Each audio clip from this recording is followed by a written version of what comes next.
9 দফা দাবিতে এবার কর্মবিরতি ঘোষণা করেছে বাংলাদেশ পুলিশ। প্রায় 1 মাস যাবৎ চলা ছাত্র আন্দোলনের পর পদত্যাগ করে দেশ থেকে পালান সাবেক প্রধানমন্ত্রী শেখ হাসিনা। তবে এর মধ্যে ঘটে গেছে বহু হতাহতের ঘটনা। পুলিশের গুলিতে রাজপথে প্রাণ হারিয়েছে বহু ছাত্র। এই ঘটনার জেরে বিক্ষুব্ধ জনতার আক্রমণে প্রাণ গেছে বেশ কিছু পুলিশ সদস্যেরও। এরই প্রতিবাদে 9 দফা দাবিতে কর্মবিরতি ঘোষণা করেছে বাংলাদেশ পুলিশ।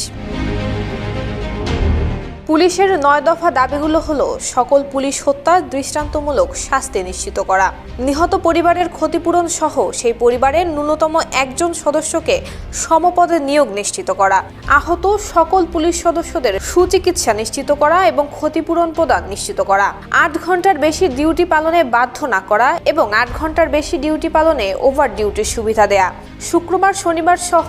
সকল সরকারি ছুটি ভোগের সুযোগ প্রদান, দেশের স্বার্থে জনগণের স্বার্থে ছুটি কাটাতে না পারলে অতিরিক্ত কর্মদিবস হিসেবে আর্থিক বিষয় অন্তর্ভুক্ত করা, ঊর্ধ্বতন কর্তৃপক্ষের আদেশ দানে সংবিধান এবং জনগণের মনের কাঙ্ক্ষিত বিষয়ে প্রাধান্য দেওয়া,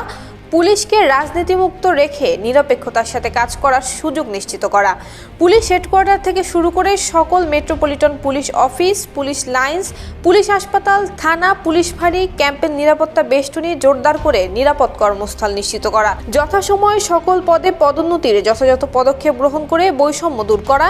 এবং বদলির আদেশ দানে নিজ জেলার নিকটবর্তী জেলার প্রাধান্য নিশ্চিত করা, বাংলাদেশ পুলিশ বাহিনীর মর্যাদা রক্ষায় পুলিশ সংস্কার আইন প্রণয়ন করা, যেন বাংলাদেশে পুলিশ বাহিনীর সদস্যরা দ্রুততম সময়ে যে কোনো সিদ্ধান্ত গ্রহণ করতে পারে।